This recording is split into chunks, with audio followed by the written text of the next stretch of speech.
The girl she mentioned is Xia, and the guards must have taken her, as well as her two brothers, while they weren't paying attention. Xiao Miao asks what they should do now. If they don't save them, they'll be bitten to death by the big mutant rats.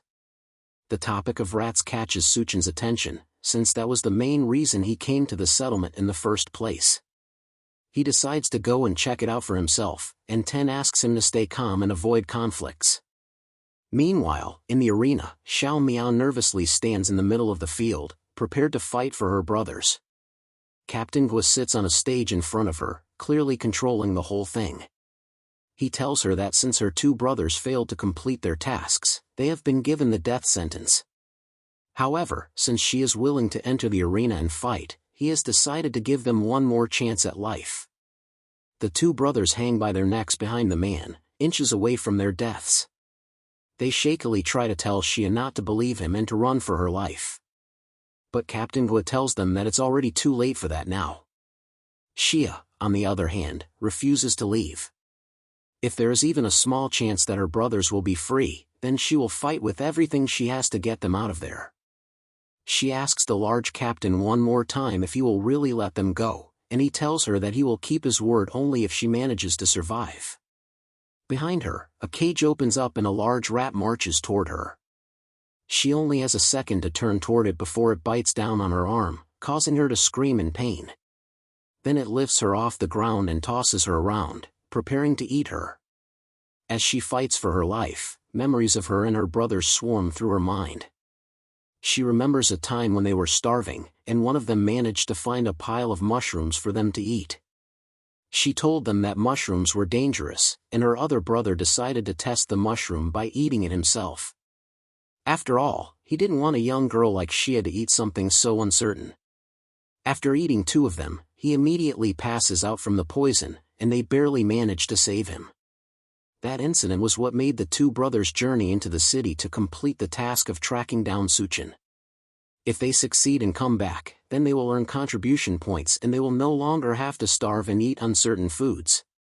Those two men, that risked their lives for their sister, now shout for her to run and not worry about them. She needs to survive and live well without them. They can't bear to watch her being eaten alive by a rat. Captain Gua tells his guards to shut them up, and they kick the logs holding the men up, causing them to fall and choke on the ropes. Xiao Miao screams for her brothers and tries to fight back against the rat. She takes the large stick she's been holding and stabs it straight into the rat's eye, causing the creature to scream in pain and finally release her. Then she makes a mad dash to save her brothers and tells them to hang in there. That's a poor choice of words, but her heart is in it. The rat monster recovers and manages to rush after the girl before pinning her down under its paw. Captain Gua laughs at the whole spectacle of her trying to save her brothers. As Xiao cries for her brothers, there's no way for her to escape, and all seems lost already. While the rat looms menacingly above her, in one last effort she screams for someone to come and save them. And Suchin immediately arrives, killing the rat with one quick slap to the face. The others are right behind him, and Ten screams at Suchin for being too impulsive. To Suchin though, that was too easy of a kill, and these creatures were nothing but overgrown rats. Captain Gua stares at him in shock but manages to quickly recover. He didn't expect someone to come into his arena willingly. But since it's death that our protagonist wants, then he will happily give it. As he talks, large gates open up around them, and the rats inside scurry over each other to escape. Suchin stares them down and prepares to take on an army of giant rats with one hand in his pocket. While Suchin faces off against the rats, Xia Miao and Ten manage to free the two brothers from their death traps. They thank her for saving them, but the little girl reminds them that it's actually Suchin that saved them. Meanwhile, in the higher floors overlooking the arena, a soaked assassin watches the match in contempt while standing behind a scientist. The man in the lab coat asks if Suchin is the special research material that she mentioned before. She confirms that he is someone with superior genes that will definitely solve the instability of the Doomsday genes. If they can do that, then they will be able to make the rats that were created using the latest technology bigger and more ferocious than before.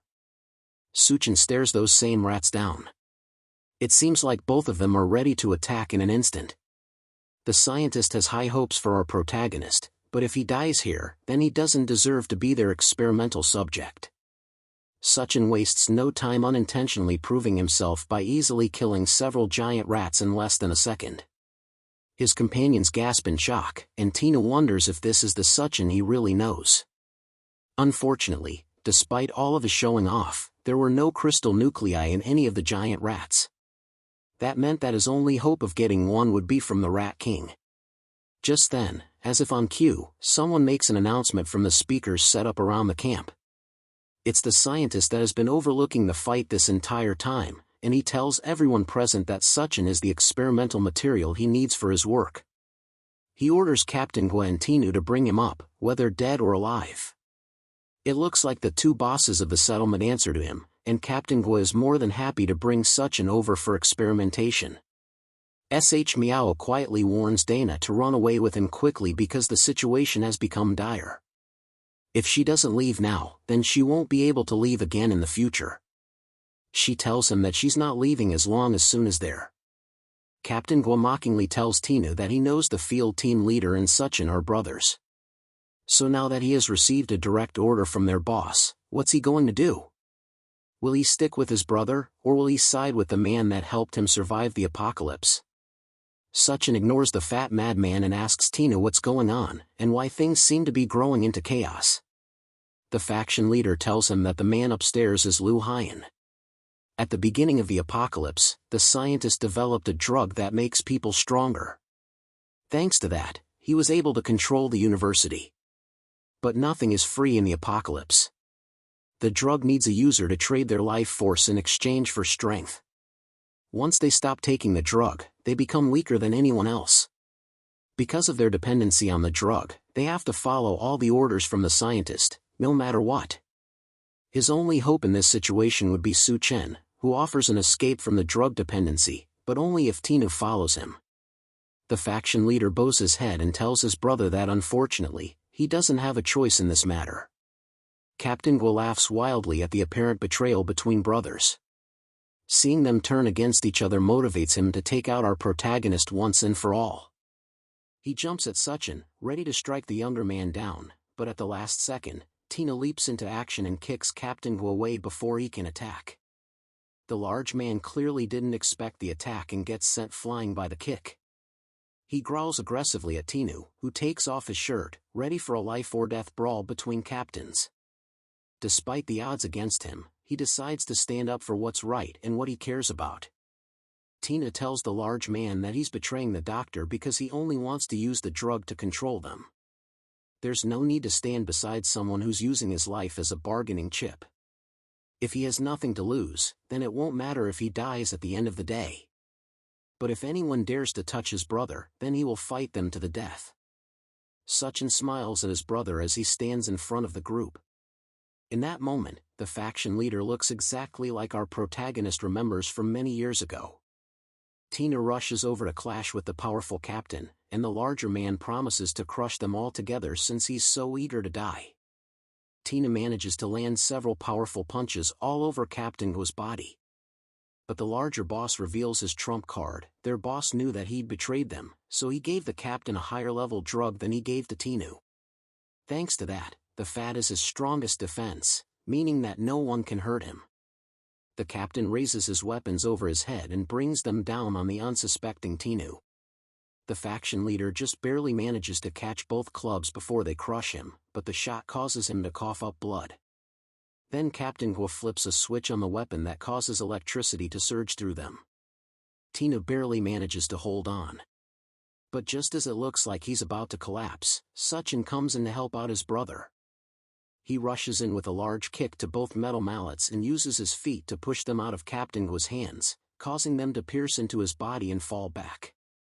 The stabs from the mallets and the surge of electricity cause Captain Gua to immediately pass out, dead. The feats Sachin pulls off just get more and more interesting as time goes on. So far, the scientist has spent all his resources and manpower to find ways to evolve humans into perfect beings, and his research has led to significant breakthroughs in his experiments. However, our protagonist's recent display of strength shows that all those experiments were pointless. The perfect human has been out there this entire time. The scientist gives Suchin one more opportunity to join him and become the first truly perfect human. Of course, Suchin knows that there's more to his plan than just humans. When he talks about perfect humans, what he's really referring to is a rat. For the scientist, rat genes are the closest to human genes, and using the rodent's genes, he can create an army of rat men and then conquer the world. In that case, the apocalypse would become a heaven for him and his rat army. Suchin thinks the plan sounds really stupid and blatantly refuses the offer on the spot. Lee-hyun only thinks that this must mean that Suchin hasn't understood just how great his evolution project can be. All he has to do to convince our protagonist is show him just how great of an idea it is. The attack from earlier lines up a sniper shot from the window looking down on the arena and fires. Suchin dodges something that looks like a tranquilizer dart, and it flies straight into Captain Gua's chest. The large man immediately starts to mutate into a terrifying new beast, and the electrified mallets also get absorbed into his body. The big guy used to be a sumo wrestler, and his fat made him resistant to most heavy attacks. Combining that with the level 3 drug that was just injected into him, his strength has been enhanced. And on top of that, any damage he gets is healed immediately. Suchin still couldn't care less and sends a flaming middle finger up at the deranged doctor. Nothing about this is great. As far as he's concerned, this entire setup is just a huge excuse to turn people into monsters. That insult is the last straw for Lee-hyun, and he orders the newly mutated Captain Gua to kill Suchin so that he can extract the genes he needs from the corpse. The monster roars and immediately charges towards Suchin with a sumo spin. Our protagonist manages to catch the rolling man just in time. Then he plunges his arm into the large man's head and rips out the battery from the electric mallets before stuffing it into Captain Gua's mutated face. The battery immediately explodes, which should be enough damage to kill the large man. However, thanks to his newly improved healing factor, his wounds heal immediately, leaving him horribly disfigured but strong enough to still fight. Suchin finds the whole thing annoying and rushes back in to end the man and stop the fight all at once. He lands a devastating punch straight to what should be its jaw, causing the man to fall into a crater. Then he increases his speed as he attacks, kicking up a thick layer of dust while also pummeling the mutated man. In the current world, very few people know about superpowers, so it would be best not to let others see how he uses them. Because of that, he uses the dust and dirt to his advantage, which allows him to do whatever he wants while camouflaged. His main issue is the fact that Captain Gua keeps recovering no matter how much damage he takes. Despite how much he has clowned on the whole thing, at the end of the day, Professor Lee-hyun's research is really impressive. Thankfully, Suchin's space doesn't just contain supplies. It also contains something big enough to crush the man and make sure that he won't have anything to regenerate from. He opens up his space power and summons his secret weapon, which is several tons of concrete and steel. The large noise startles the onlookers outside, but the huge wall of dust stops them from seeing anything. Once it all clears, Suchin sits in the center on top of the piles of cement, with the fatty buried underneath all the debris. Lee-hyun starts to panic after seeing all of that. At this point, he doesn't care who Suchin is or how special his genes are. All he cares about is the fact that our protagonist dared to provoke him. And now, he will do everything to make sure our overpowered main character dies without a proper place for burial. All around him, the cages start to rise as thousands of rats prepare to swarm around them and attack. Suchin isn't worried at all, and he's, in fact, excited, because he planned to make sure none of them survive either. The others turn and realize that they've been completely surrounded. The rat people who start coming out of the cages are all the people who were once sent to the lab. It looks like Lee-hyun turned them all into rat men, and now they obey his orders brainlessly. Suchin can't deal with these small fries, since his target is the deranged scientist watching over them. If he doesn't get up there and deal with Lee-hyun, then the armies of mutant rats will never end. Because of that, he has to leave them temporarily so that he can take out the source. Dana remembers he once told her that she needs to have value to stay by his side. If she doesn't prove that she can stand on her own here, then there is a chance that he will abandon her. With that, she understands her mission and assures him that she will keep them under control. Even with that, he tells her that if she needs him and can't handle it, then she should call out to him loudly. With Suchin gone, she immediately takes charge of the situation and steps up to lead the group. There's a lot of rats around them, and she has never controlled so many at once. But in this situation, she has no choice but to do it. With her mind controlling a large number of rats and stopping them, the rest of the group focuses on killing as many of them as possible. Meanwhile, Lee Hae-un continues to watch the carnage from the top floor of his tower. He considers the people fighting with Dana to be traitors, but it doesn't matter to him, since they will become food for the rat men soon enough. Suddenly, his assistants report that Suchin has taken down the security personnel in the building, and he has broken into the room of someone named Miss Yoon. That catches Lee Hyun's attention immediately, and it looks like that room is very important to him. He takes off his lab coat and orders his assistants to inject the Doomsday Gene into him. They warn him that the gene is still unstable and it's way too risky to take it. But the scientist doesn't care. Right now, he needs to personally deal with Suchin and make him pay for everything he has dared to do today.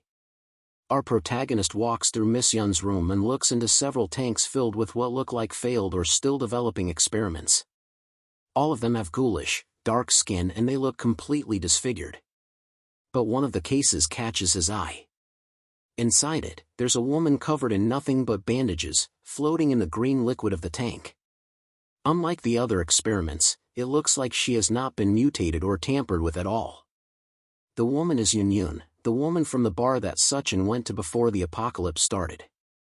It seems like somehow, she managed to survive for this long, probably thanks to his advice. But he never expected to meet her again in a place like this.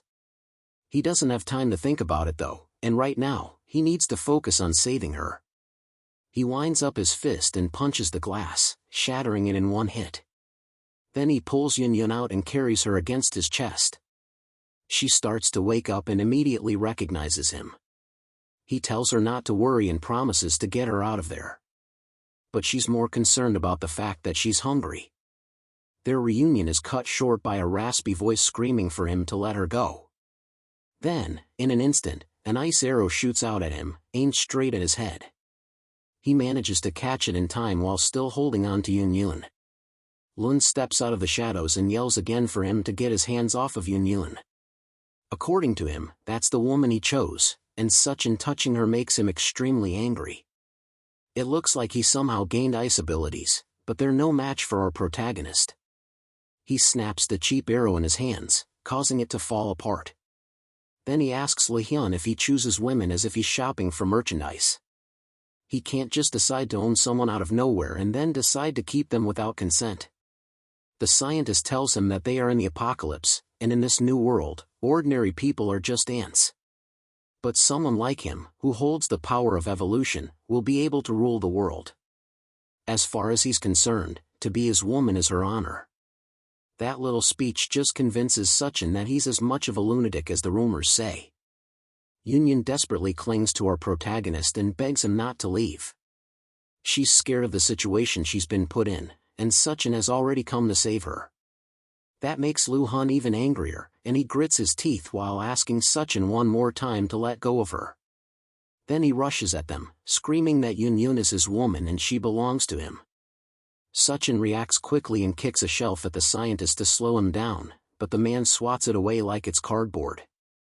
But in that brief second he spent defending himself, Yoon jumps up and kisses Suchin on the lips as a reward for saving her.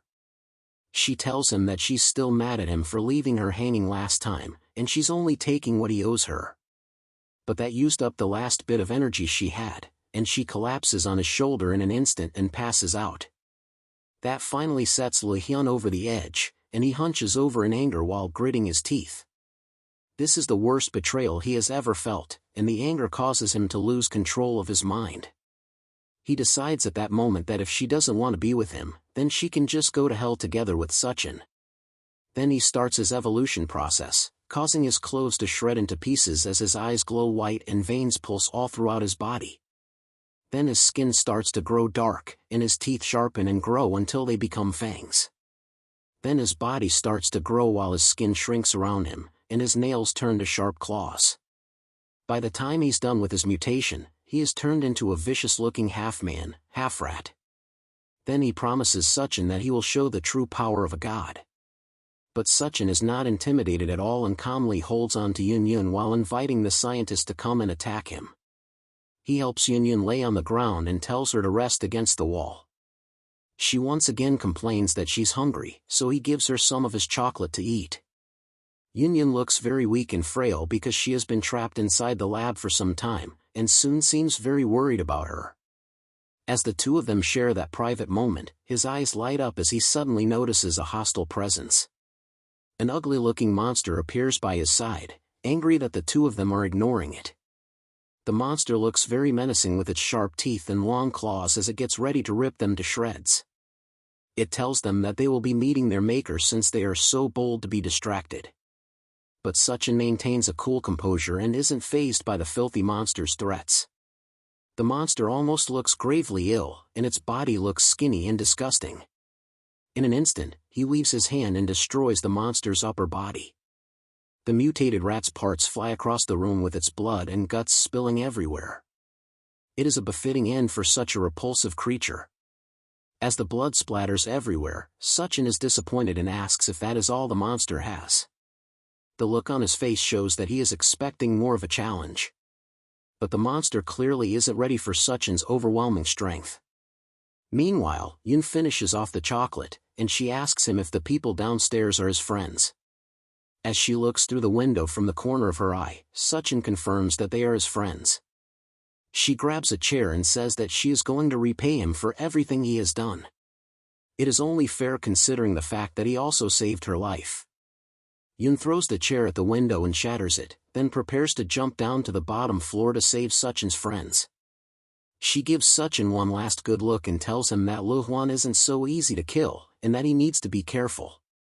After that, she jumps out of the window, slowly increasing in size. By the time she lands on the ground below, she is tall enough to tower over everyone around her. The crash scares Suchin's friends, and it takes a moment for them to figure out what just happened. Dana and the others turn in surprise to see the huge woman, who cries about the fact that she landed right on her butt. The bunny girl barely believes what she is seeing, while Tiana just realizes that it's a giant woman who crashed the party. Somehow, despite her increase in size, she doesn't lose any of the bandages on her body. With the destroyed buildings and structures in front of them, they don't believe that they are looking at a giant woman. While they are still trying to comprehend what is going on, a lot of the rat army lays dead behind them. Yun grits her teeth and is still trying to recover from the pain of the fall. She eventually gets up and starts walking through the plains of the battlefield. The other people are still asking how a giant woman suddenly appears out of nowhere. As Yun moves around, T begs not to be crushed, especially since he can see between her legs from where he's standing, and he even says that he can see the color. She manages to crush one of the rats under her feet, causing it to scream out in pain and wriggle around under her leg. As the rat tries to escape from the giant woman's foot, Yun finally starts to realize just what exactly her new companions have been fighting against. She raises her foot to get a closer look while the other rats gaze at her from below. The rats all look scared of the ominous aura that Yun gives off. Before she fully realizes that they are rats, they all start spilling out from the buildings and sprinting toward her. All of them are eager to avenge their fallen comrade, and they race through the now empty battlefield, grabbing anyone they can get their hands on as they make their sprint. Some people try to run away, but only a few can escape, while the others are caught in the creature's paths before they get turned into rat food. As Yun realizes that she's fighting against giant rats, she starts to panic. She cries and asks for help because she can't stand the monsters. Everyone else starts to run away from her because she begins stomping the ground, which means that she might accidentally kill both rats and humans in her panic.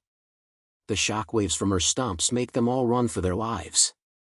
She keeps yelling at the creatures to get away from her, while the other humans try to calm her down before she stomps them to death. Most of them give up on calming her down and try to get away. Suchin watches the chaos as he marvels at Yun's insanely powerful ability, unknown to him. As he stares out the window, the rats in the room begin morphing and coming back to life. He quickly turns his head and sees the creatures rushing toward him, but he knows that he can take them out. Sachin doesn't resist as the rats swarm and climb all over his body. He acknowledges that Lun really isn't that easy to kill. Then he allows himself to get engulfed by the swarm while maintaining a calm demeanor. The rats merge together around him, forming a new body that looks like it belongs to the Rat King. A few seconds later, he is completely swallowed up by them, but not once does he try to save himself from the depths of the horde. Lu Huan's hand reaches out like an ominous being that has been brought back from the dead. The large rat emerges, with his full body now turned fully into the Rat King that Sachin has been trying to find. He laughs and says that his body is practically immortal, mocking Sachin's futile efforts at trying to defeat him. Now that the main thorn in his side has been taken care of, it's time for him to start taking over the world. The rest of the fighters below are shocked when the rats suddenly stop attacking. They all just stand like mindless figures, as if their minds have all been connected to a hive, and they are awaiting their next orders. Dana and her companions wonder why the rats have suddenly stopped. With the rats all in sync, they gaze up to the top of the building where their leader stands like a cartoon villain trying to take over the world. There at the top, Lu Huan revels in his glory. He stands and smiles with his gross-looking body, feeling like he has won and there is no hope for his enemies. His eyes glimmer, and he has an overly confident look on his face. The other fighters recognize him as the king of the rats. They start to panic as they look at the sinister creature. All the rats kneel in unison, pledging their allegiance to their leader and honoring the one who makes their existence possible. The bunny girl and her companions are surprised that the rats are even intelligent enough to perform such actions. Meanwhile, Yin Yin continues to prance around as she swats the rats away and tells them to get out of her way. She is angry enough at the unpleasant creatures and doesn't need their unappealing king making matters worse for her. She walks up to Luan, confronts him, and asks where our main character is. She is ready to confront the Rat King on the spot if he doesn't tell her where Swan is. Besides, she still isn't done having her way with his chocolate. Luan isn't fazed by the confident woman who stands before him, and he tells Yin Yin that her precious man is gone. He feels disrespected that she speaks to him in such a dismissive tone, and he isn't going to take it. He tells her that she is asking for trouble, and the unsettling smile on his face shows that he is ready to deal with her. Yin Yin, not noticing early enough when the rats climb her body and start clawing at her skin, is frustrated and scolds them for distracting her from her goal of dealing with their king. It isn't just her who suffers at the hands of these relentless creatures. The bunny girl and the other unfortunate companions find it hard to keep up with the rats because they have suddenly gone berserk and are attacking them fiercely. While they try to stand their ground and hold their position, Yin Yin has been pushed down by the rats, who look ready to tear her apart. She tries to protect her face with her hands, leaving the rest of her body vulnerable. Li Huan laughs at them and boasts about how he will use his rat army for his global plan, but he suddenly gets interrupted by Sachin's voice. Our protagonist stretches out his hand from the depths of the swarm and apologizes for wasting time to find the crystal core.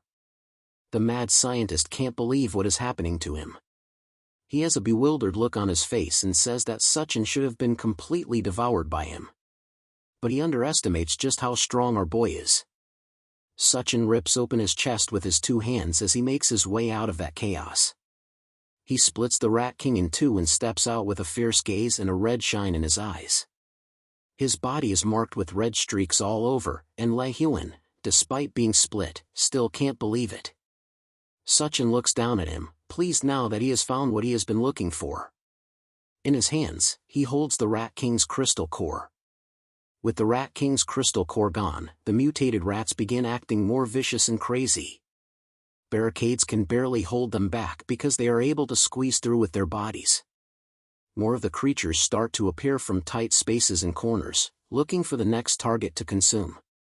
They pop out of the holes in the walls and in the ground.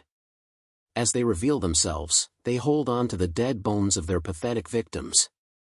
The guys who are caught up in the battle are irritated at the sight of the monsters. One of them complains that the rats are easily squeezing through even the tiniest of spaces. The man screams out with fear in his eyes as he runs for his life.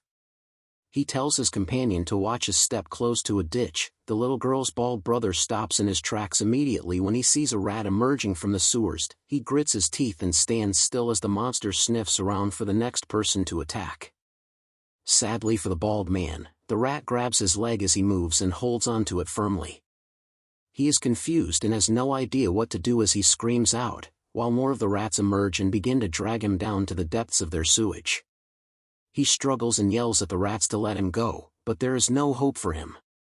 He tries his best to escape and claws at the ground, but the monsters hold him firmly.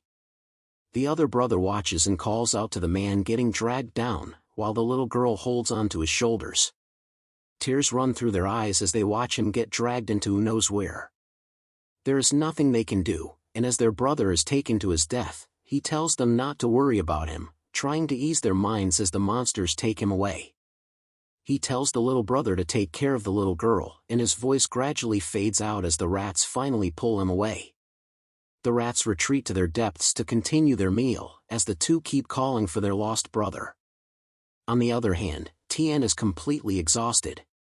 He doesn't look like he can still keep up with holding the rats back. There are injuries all across his face, and his mouth is bleeding badly. His eye bags are so heavy, and it looks like he's about to collapse. The faction leader realizes that the whole thing is too much for him, and he looks like he is about to pass out.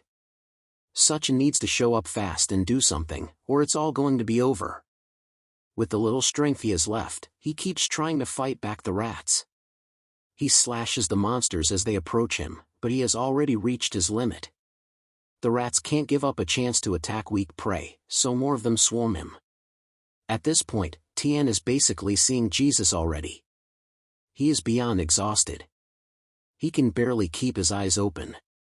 His arms give out, and it looks like it's finally the end for him.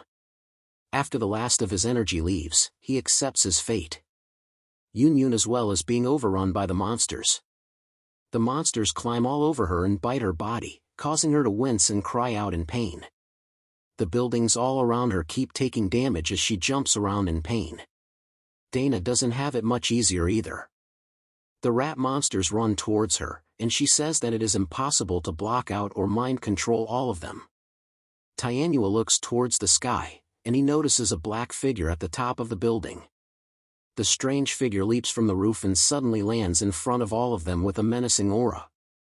As it lands, it kills some of the filthy rats and sends them packing. It has a dark face and a bright, sinister-looking grin. The shadow's aura is immensely powerful, and Tien is frozen on the spot out of fear. He shouts that it must be the Rat King and thinks it is the end for him. Dana almost starts to cry as she thinks Suchin might have failed to defeat the Rat King. It's almost impossible to believe that he somehow failed his mission, despite how powerful he is. The monster then speaks to them and tells them not to be afraid. The former chef can tell that the voice belongs to Suchin, and she is able to calm down for a bit. The dark aura around him clears from his face, and it reveals that it really is our protagonist. Despite their fears, he managed to take down the Rat King and absorb his power. Although the remaining consciousness in the crystal core wants to devour him, thanks to his sharp mental strength, he is managing to hold it back. When in a tough situation, he isn't going to lose a battle of mental strength. He has a wicked smile on his face as the shadow slowly fades away from his body. Tianua is glad to finally see his brother again.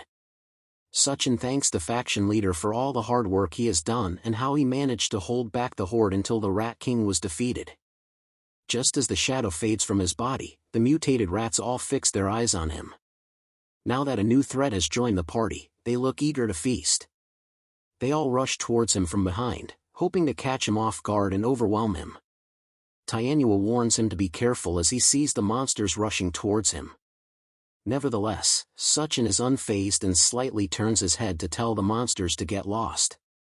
With a devilish glare in his eyes, the rats stop in their tracks instantly, and the anger in Suchin's gaze causes them all to scurry away. They turn to run, clearly terrified of going up against our man. All of them look like they have just seen a ghost. The barriers that are meant to hold back the mutated rats end up being their escape route, as they squeeze their bodies to get through the little holes.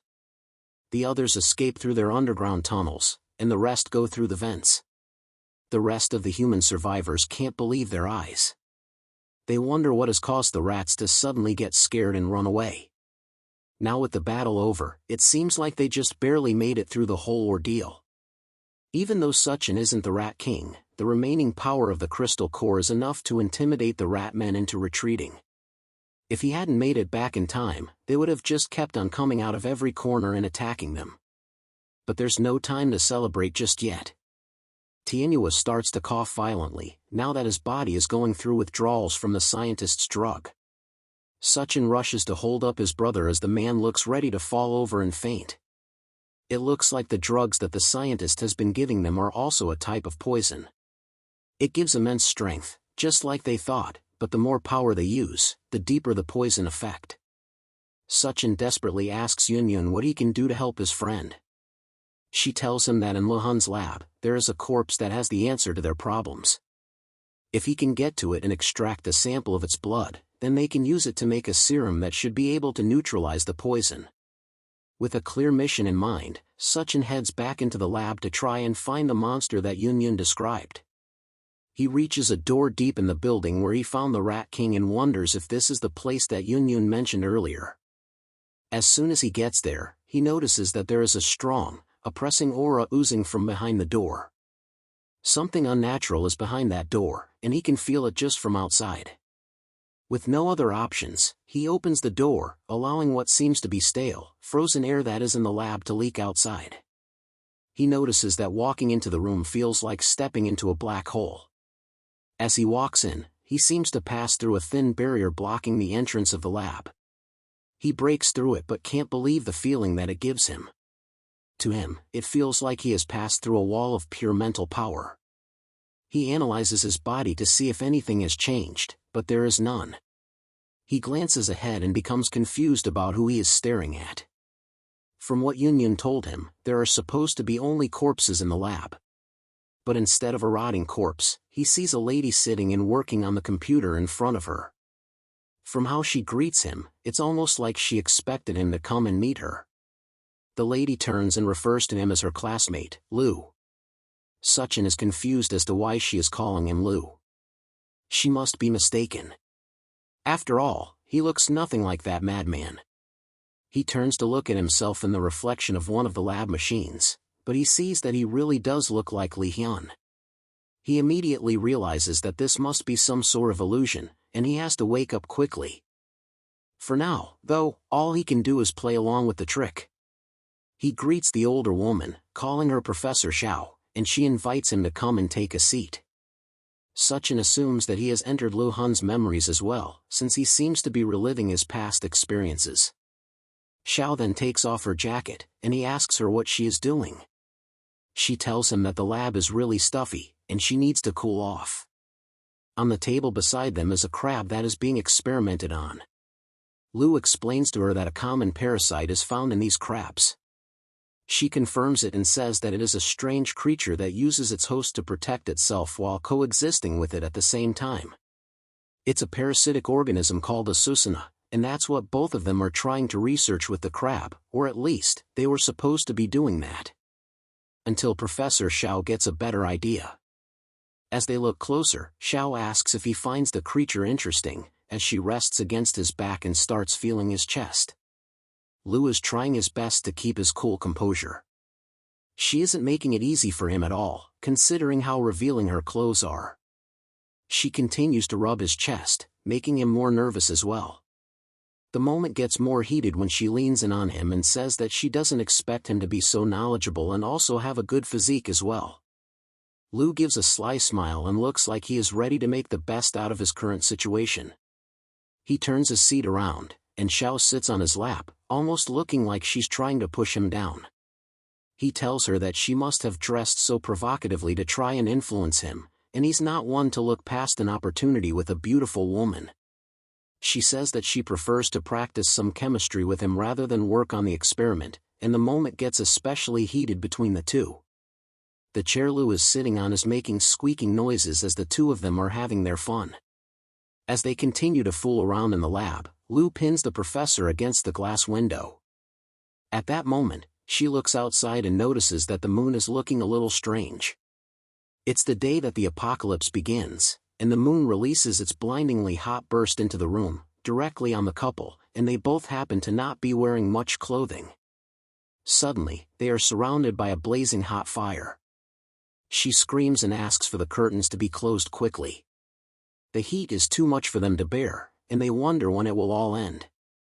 The room of fun is turned into a survival hole, and the two of them try to ration the little supplies left in the lab.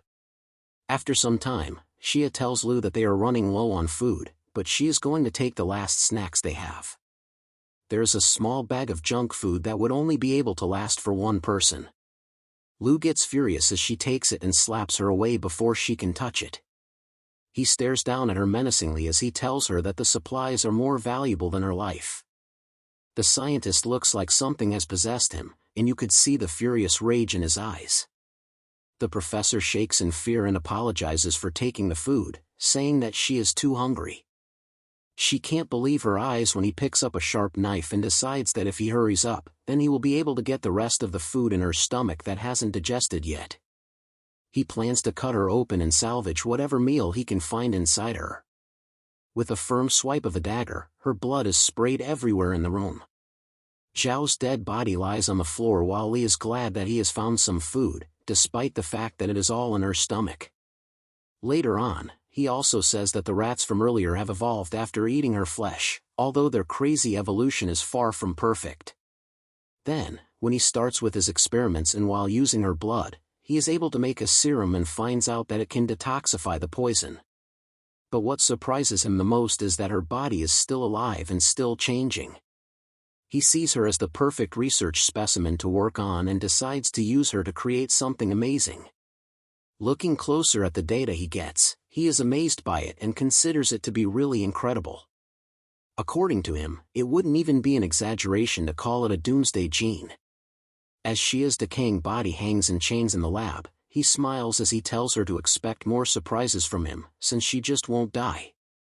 Then he revs up a chainsaw while laughing crazily and proceeds to cut her up some more. Xiao, who barely looks human anymore, asks if he has found the crystal core that he has been searching for and encourages him to eat it. While he holds a crystal core in his hands and continues his maniacal laughter, she asks him why he is hesitating so much. But Lu comes back to his senses and tells her that he won't eat it because it's just a piece of rotten meat.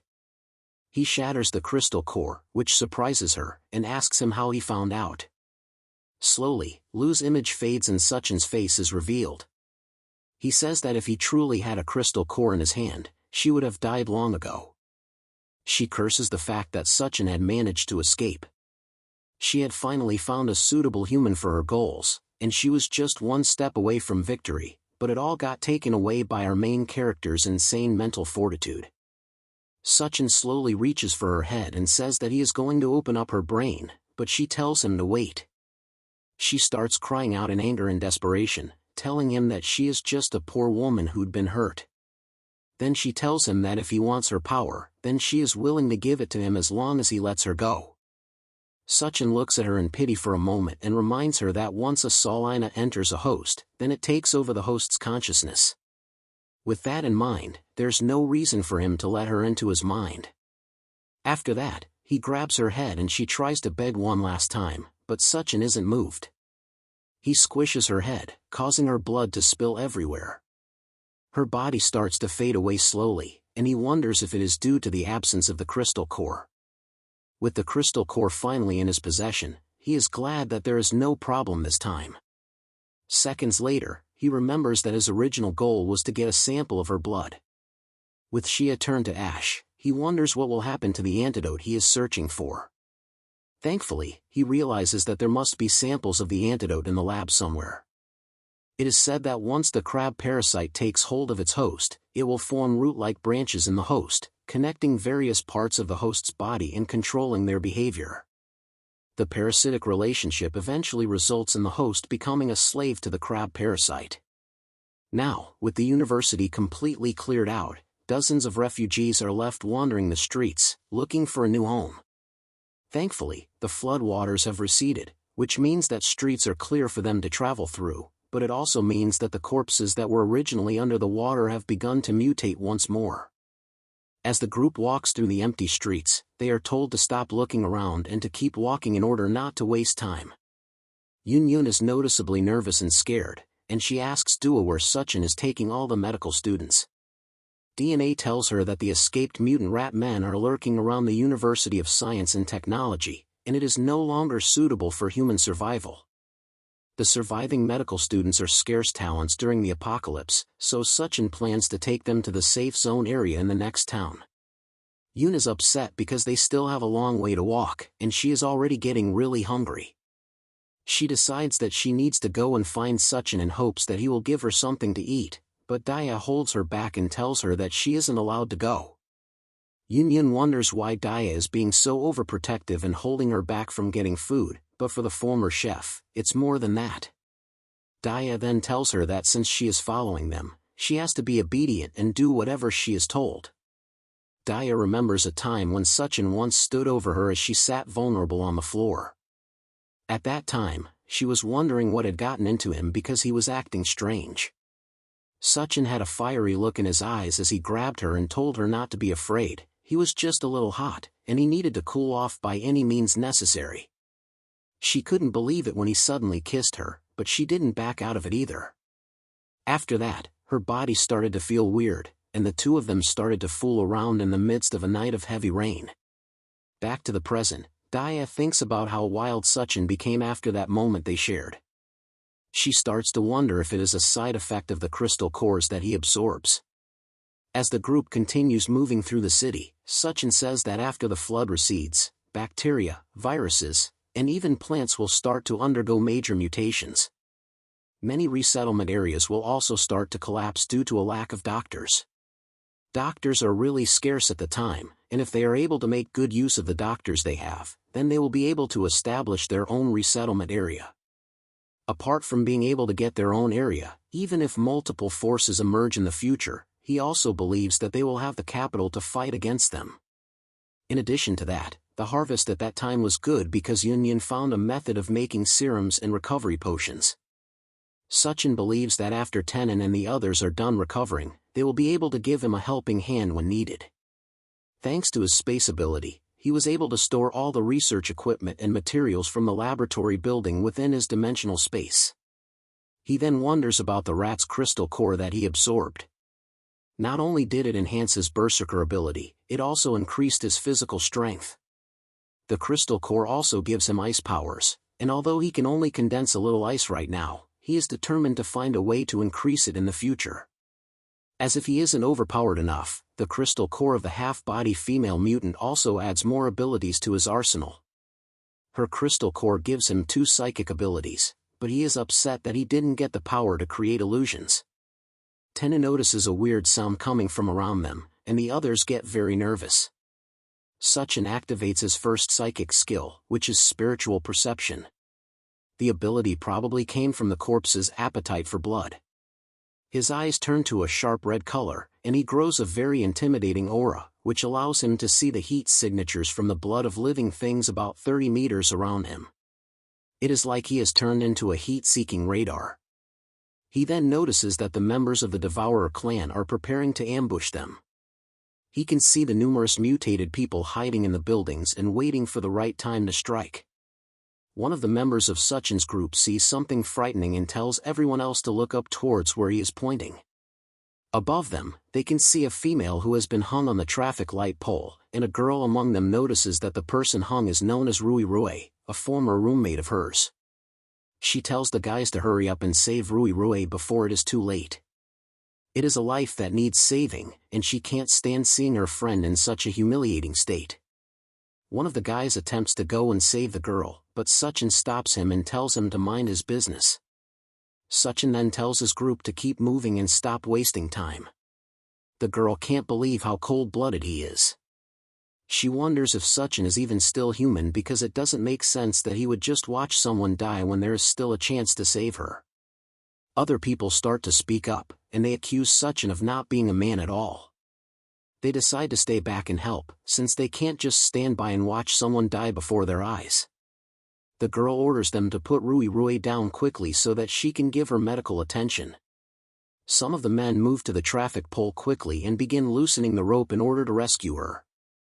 As they are loosening the ropes, arrows rain down on them and manage to pierce through most of the guys, killing them instantly. The sudden turn of events causes the once confident girl to shiver in fear. All of them can't believe that they just lost 2 innocent souls in an attempt to save one person. They finally realize it is a trap, but it's much too late for them to escape. 2 other guys burst out from the windows above them with axes. They quickly surround the girl and the guy she is with. The 2 men from the Devourer clan are as tall as mountains, and they tower over the group of people who tried to save their friend. One of the Devourer brutes grabs a girl by her face and licks her cheek to get a taste of her. Then he rubs his hand all over her body and calls his companion to come and have some fun with her first. The girl is scared senseless as she looks at the monstrosity that grabbed her head. She begs him to let her go, but there is no use. Her friend tries to fight for her, and he demands that the Devourer let her go, but he doesn't see the other enemy rushing towards him with an axe. The man is slaughtered in an instant, and his blood gets splattered everywhere as he dies. The brute tells him to accept his fate as food. The girl, however, isn't as lucky to have a quick death. The man rips her shirt apart and suggests that they keep her to breed instead of eating her immediately. The screams manage to reach Suchin's group as they continue their march towards the safe zone. She asks him if the woman who was left hanging was used as bait, and he confirms it. But even though they've gotten what they want from the other group, that doesn't mean that they are safe yet. In fact, they are already surrounded by Devourers. The guys start to panic and look around, hoping to find the attackers before they jump out. Suchin, however, is as calm as usual, since this is a perfect chance for him to test out his latest ability, Corpse Control. He activates it, causing his eyes to glow a bright purple, and immediately several undead corpses start to march out of an alleyway to attack the Devourers hiding away in the buildings. This is the perfect time to make the people about to ambush them know the feeling of being ambushed themselves. Clan is immediately attacked by the rampaging horde of mutated corpses controlled by Suchin. They have no time at all to react, but they are still able to cut through most of them like paper. These things are nothing but distractions, getting in their way, and the 2 brutes manage to rip and tear through them with ease, sending the rest of them back and knocking out the larger group like bowling pins. But in their tussle with the mutated corpses, Suchin and the others manage to leave undetected. The 2 brutes can't accept that, and they jump out of the building they were fighting in, down to the streets, to try and chase after them. As soon as they land, they see Sun calmly waiting for them with his hands in his pocket. They fell right for his trap, and now there's no hope of them escaping anywhere. The 2 brutes are excited that there's one more person waiting to die, and they decide to kill him first. But Suchin isn't bothered. It's too bad that the Devourers don't have crystal cores, otherwise he would have personally taken them out. Since they aren't worth his time, then he'll let the mutated corpses play with them instead. As he says that, several zombies rush out of their hiding places and surround them again. This time, the numbers are way too large for them to just brush off like they did before, and they are forced to fight for their lives. Meanwhile, in Hen, Suchin's group of survivors finally makes it to the safe zone they've been traveling to this entire time. A loud voice asks them what they are doing and why they are trespassing in their safe zone, and Dananya, who's leading the group, responds that they are travelers from the University of Science and Technology seeking refuge in the safe zone. Suddenly, a man leaps off the top of a building and lands in front of them. The man has a threatening aura and does not look happy to see them. Apparently, they don't accept trash in this place, and anyone who he doesn't recognize is trash. So, he tells them all to get lost. DNA tries to use her mind control powers on him and asks him what gives him the right to deny them entry when this is a safe zone. But her powers don't seem to work on him. For a moment, it looks like he's under her control, but he's able to snap himself out of it with a few light taps to his head.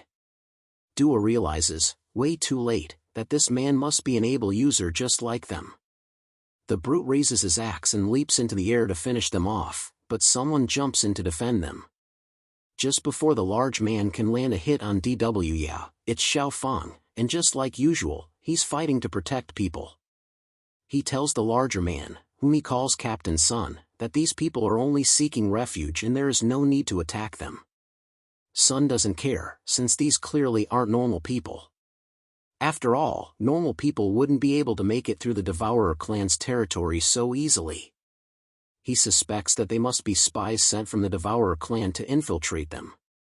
At this accusation, Suchin finally appears from behind the group to meet his old friend. He tells the brutish Captain Sun that if he doesn't want them, then he will just take the dozens of doctors he brought along with him to another safe zone.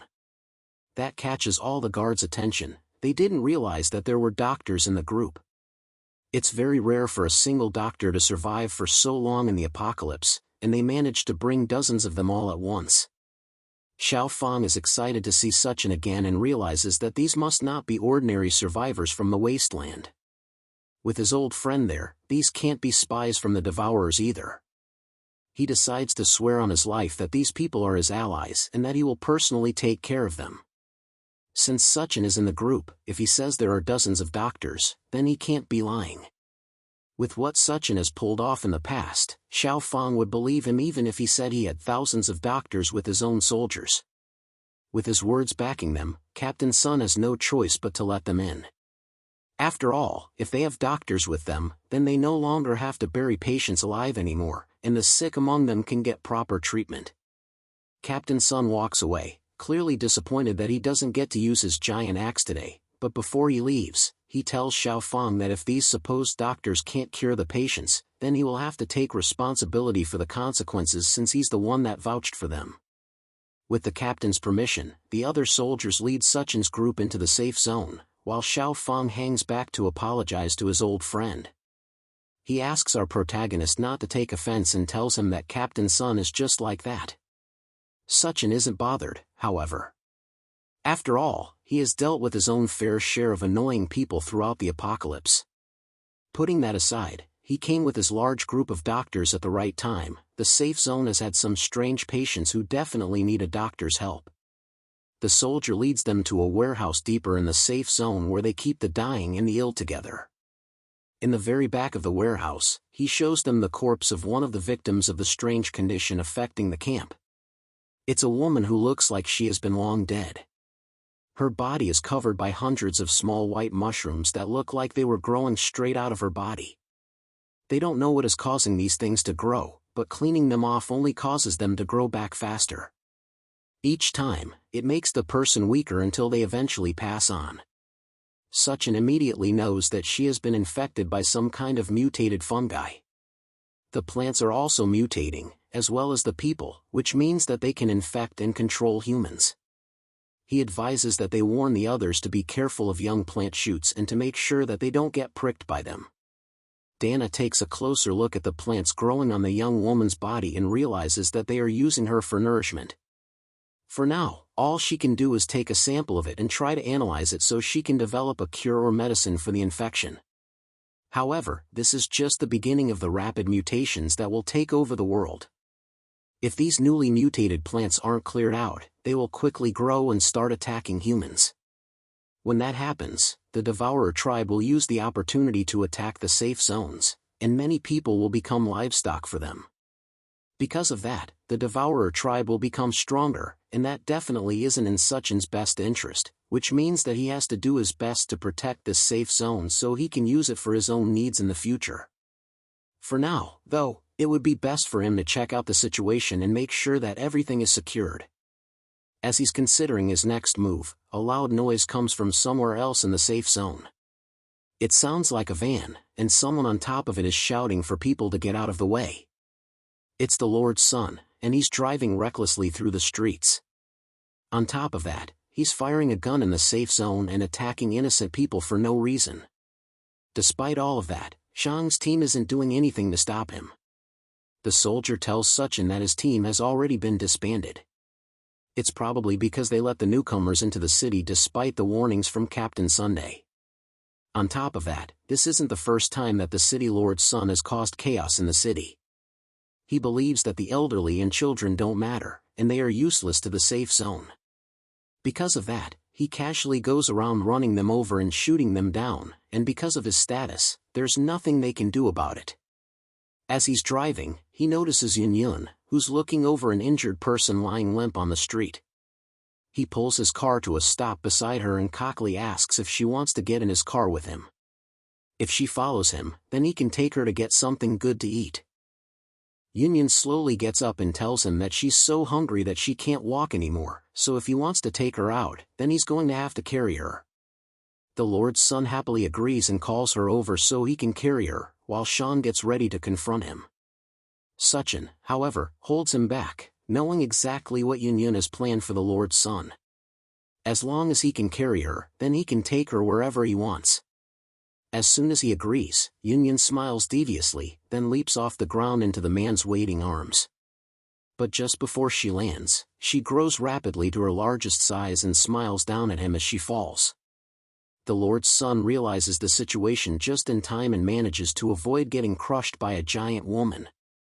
Her new size rips her jacket into pieces and makes her heavy enough to destroy the man's car. Unfortunately for him, he isn't fast enough to completely escape and ends up with a crushed leg. The noise of the crash alerts everyone else in the safe zone, and they make their way to the source to find out what happened. Meanwhile, the Lord's son screams as the pain from his broken leg hits him in full force. Union looks down on him and coldly tells him that even when he's given the chance to prove himself, he still turns out useless. Then, she steps on his already broken leg with her giant foot, causing him to scream even louder. The sound attracts the soldiers from deeper in the zone, and they hurry to check on him and ask what happened. He immediately points an accusing finger at Yunyun, calling her a monster since she turned into a giant woman and broke his leg. DNA steps in and uses her mind control ability to warp the memories of the people around them, and they turn on him immediately. They tell the young master that he actually fell out of his car and broke his leg himself. Thanks to DNA's mind control, they all turn on him, and they are convinced that they saw him fall with their own eyes. The young master figures that they must all be involved in this somehow, and they all did this to set him up. With no other choice, he calls for his father, the Lord in control of the safe zone, to come and help him out of this mess. Captain Sun chuckles menacingly and figures that this interaction will be fun to watch. A car surrounded by dozens of soldiers pulls up to the scene of the incident as the young lord still sits on the ground unable to move. Suchin's group and Xiao Fang watches the city lord steps out of his car and demands to know what's going on. The way several people rush to answer him, plus the crowd of security that pulls up behind him, shows that the city lord has an air of importance around him. Xiaoang defends his friend and tells the city lord about Suchin and the fact that he brought dozens of doctors along with him to seek refuge in the shelter. Then, he starts to talk about the young lord and how he started to cause trouble around the place.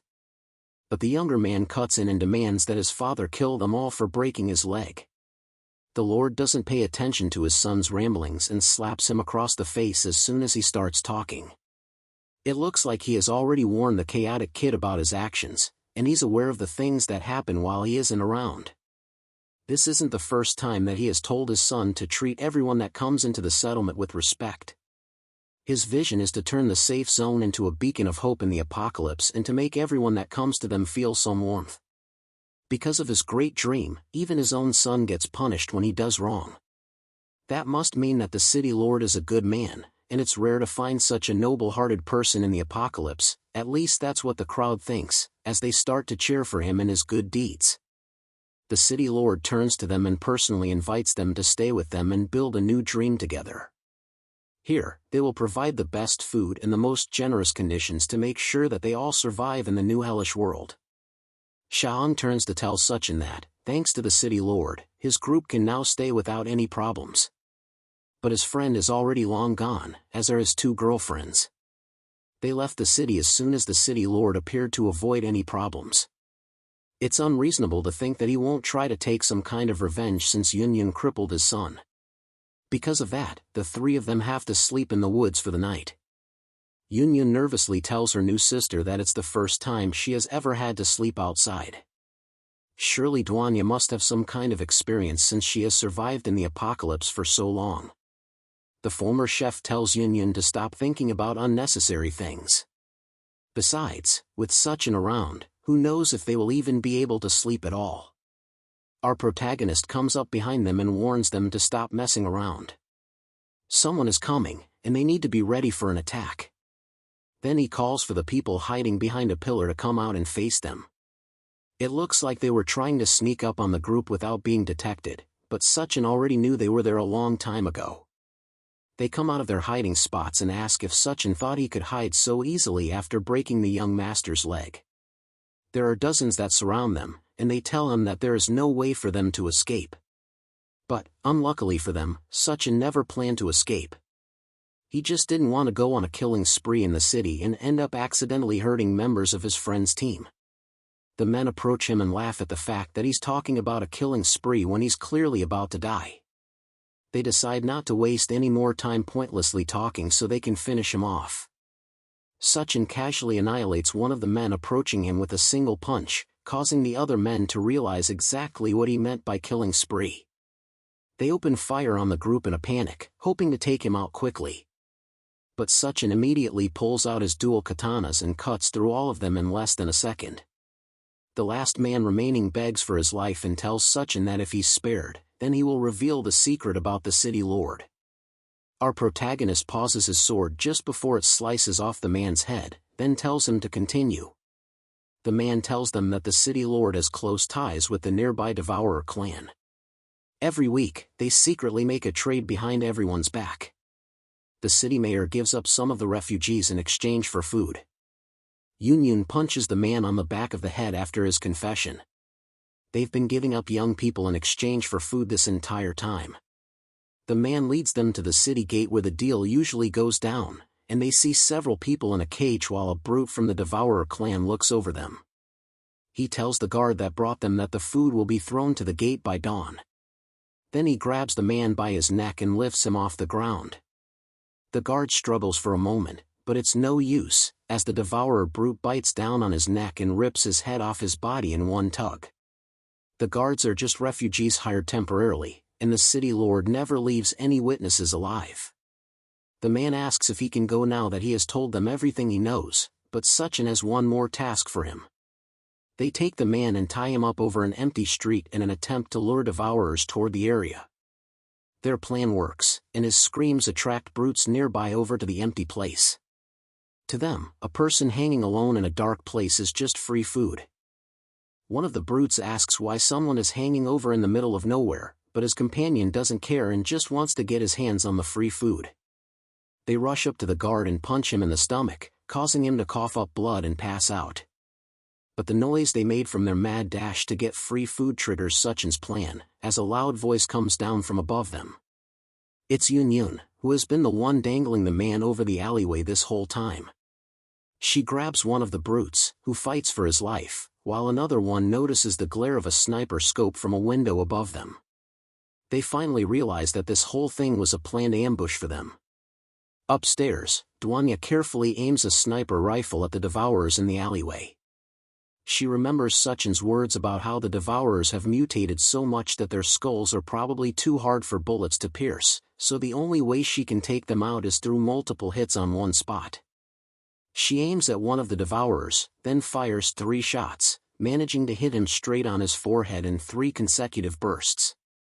Meanwhile, the other devourer still fights against Yun's giant hand as it threatens to crush him. He doesn't notice Sachin casually walking up from behind until he feels a hand on his. It's too late. Our protagonist places a hand on the brute's head, crushing it instantly. Then they go on to take out the entire group. With the Devourer clan's main force taken out, Sachin and the 2 girls take all the food that was meant to go to the city lord for himself. Then they head to a house that's still in surprisingly good condition despite how unforgiving the apocalypse has been. Inside, he summons a bed from his inventory, as well as more food to create a feast for him to enjoy with his 2 girls.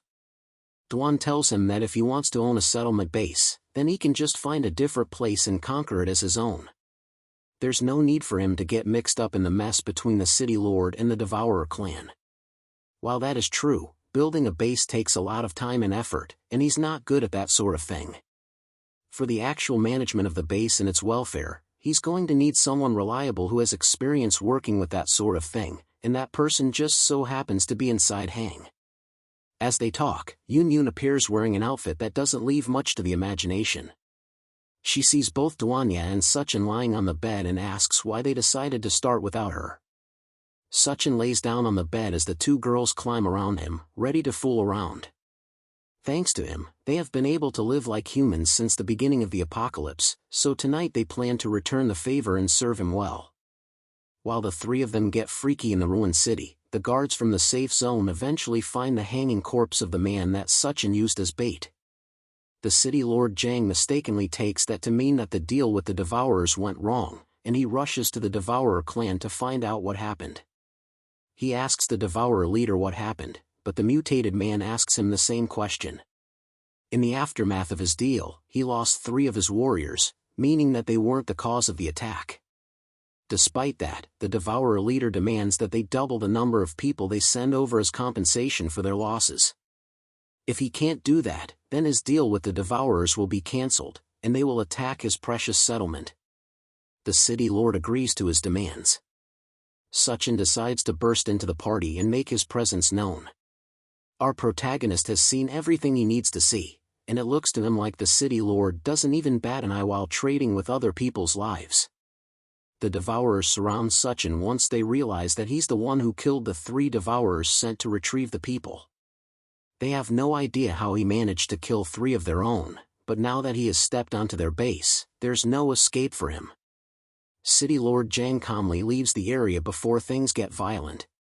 As far as he is concerned, Suchin might as well be dead for stepping into the Devourer clan's home territory.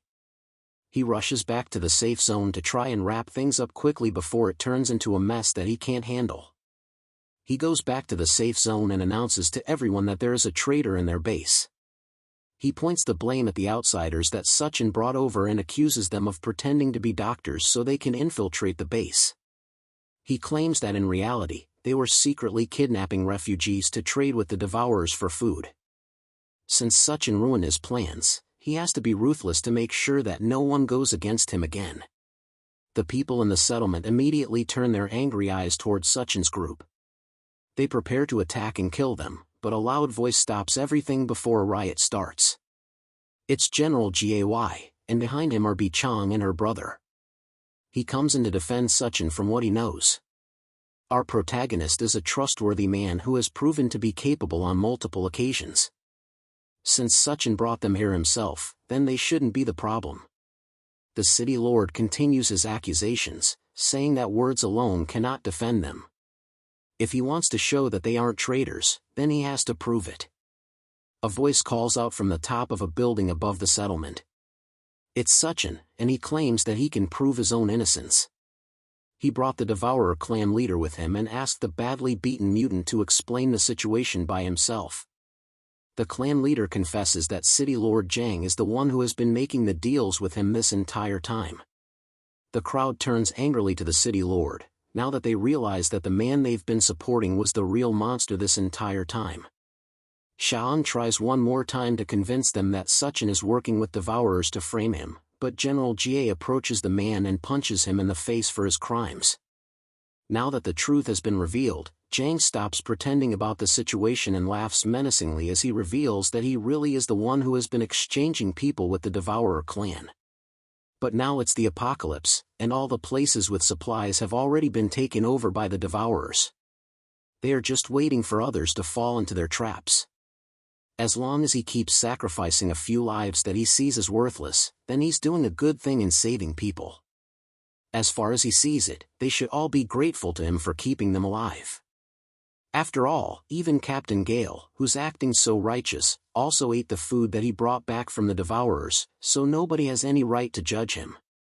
Well, that's what he thinks, but Suchin's fist begs to differ. After a sharp right hook to the face, Suchin tells the man that he's a coward. In a world where the strong prey on the weak, trading lives for food isn't necessarily a bad thing, but it's a coward's choice that makes him no different from the Devourers. With the former lord rightfully knocked out, Suchin turns to General Jie and makes him an offer. He offers to build a place that truly belongs to humanity and civilization.